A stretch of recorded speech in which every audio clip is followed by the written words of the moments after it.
સુરતના મોટા વરાછામાં બિલ્ડરની ઓફિસે બબાલની ઘટના બની। પ્રગતિ બંગલોઝમાં રહેતા રહેવાસીઓએ હંગામો મચાવ્યો।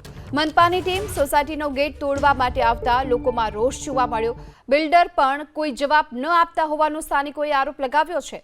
બંગલો વેચી કાઢ્યા બાદ પણ બિલ્ડરે હાથ ઊંચા કર્યાનો આરોપ છે। સોસાયટીના ગેટ અને રોડની સમસ્યાનો ઉકેલ લાવવા માટેની માંગ સ્થાનિકોએ કરી છે અને સમસ્યા નહીં ઉકેલાય તો ઉગ્ર આંદોલનની ચીમકી પણ આપવામાં આવી છે।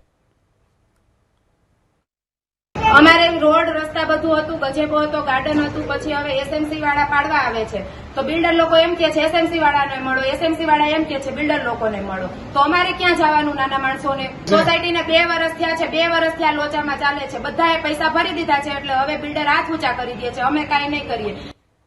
સુરતના મોટા વરાછામાં બિલ્ડરની ઓફિસે બબાલની ઘટના બની। પ્રગતિ બંગલોઝમાં રહેતા રહેવાસીઓએ હંગામો મચાવ્યો।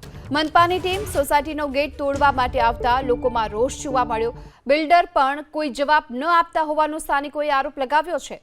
બંગલો વેચી કાઢ્યા બાદ પણ બિલ્ડરે હાથ ઊંચા કર્યાનો આરોપ છે। સોસાયટીના ગેટ અને રોડની સમસ્યાનો ઉકેલ લાવવા માટેની માંગ સ્થાનિકોએ કરી છે અને સમસ્યા નહીં ઉકેલાય તો ઉગ્ર આંદોલનની ચીમકી પણ આપવામાં આવી છે।